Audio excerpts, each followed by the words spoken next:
No, I can honestly say I've been in the funeral industry since 1996, and I don't think we've ever experienced anything close to this.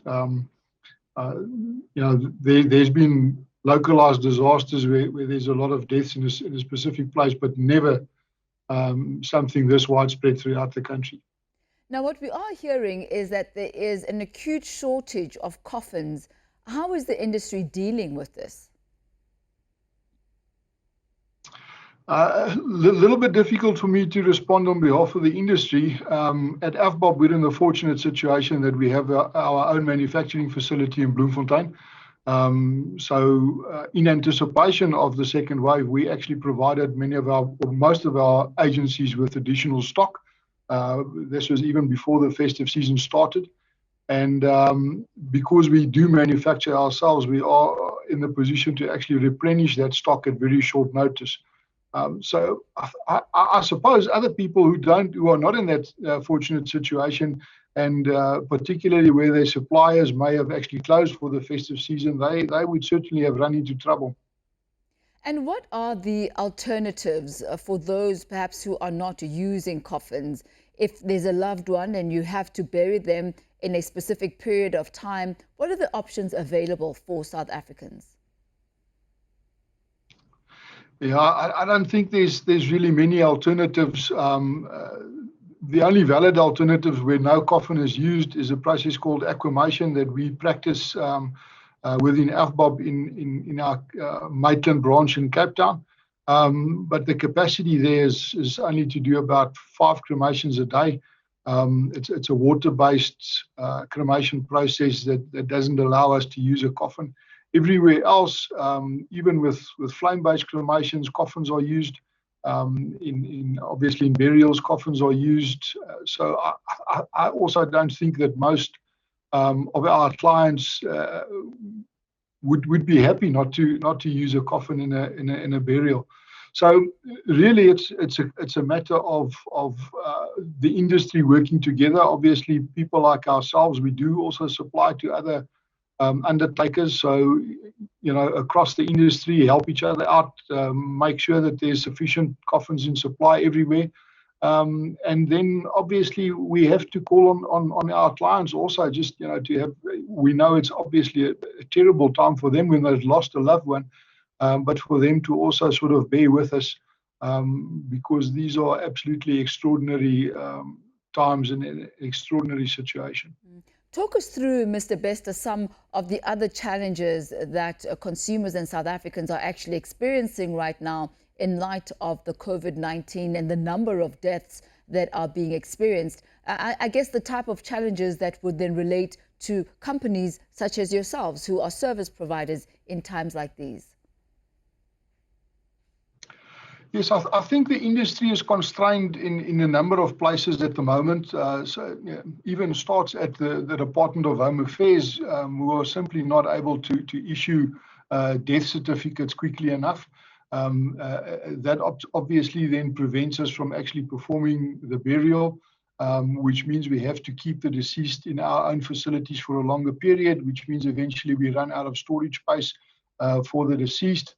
And again, AFBOB is in the fortunate situation that even before the pandemic already, we developed mobile container mortuaries that we wanted to make available in case of disasters. And then when the pandemic hit, we realized that we were going to need this capacity. So our factory again was able to convert 19 of these containers that we've distributed around the country already, in order to increase that capacity, but it remains limited. You can only provide so many additional mortuary facilities, and then in the end, I think one must understand that the human element is really where the constraint is. Our people can only do so much in 24 hours. So it's very difficult. You cannot just recruit people off the street. They have to be well trained. They have to understand how to do these services. So our people at the moment are, in my opinion, really the heroes. They work 24/7. But eventually, as I say, they can only do so much. So we have to ask our clients to also give us a little bit of slack and help us to get through this absolutely high pressure time. And it's a very difficult time. You mentioned there the clients at this particular point, obviously talking about individuals who've lost loved ones during this time. But if you could once again give us a refresher of the differences between conducting a quote-unquote conventional funeral in comparison to conducting a COVID-19 related funeral. What are the type of measures that are put in place?